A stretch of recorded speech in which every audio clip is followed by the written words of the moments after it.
for that fight. You're in line to face the winner. And Undisputed Welterweight bout.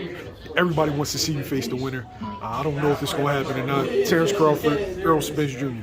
What you think of that? That's a good fight. 50-50 fight. Honestly, it's going to come down who in the best shape and who hungrier.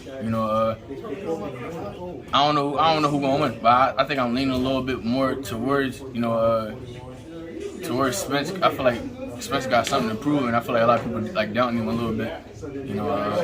But like I said before, you don't know until a fight night. I mean, the best man win. Hopefully we get that winner. When getting to that level, is it like the little things that put you, over the edge to get the W? It's definitely like little things that definitely put you over the edge. It could be basic fundamentals. It could just be having more heart, more dog. Anything. Being in better shape. It's a lot of things. Okay. As far as like how Errol Spence kind of starts fast. Terence Crawford kind of takes a round or two to adjust. Can you start slow against Errol Spence?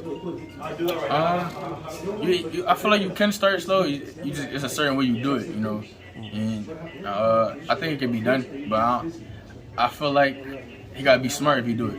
If he's starting slow,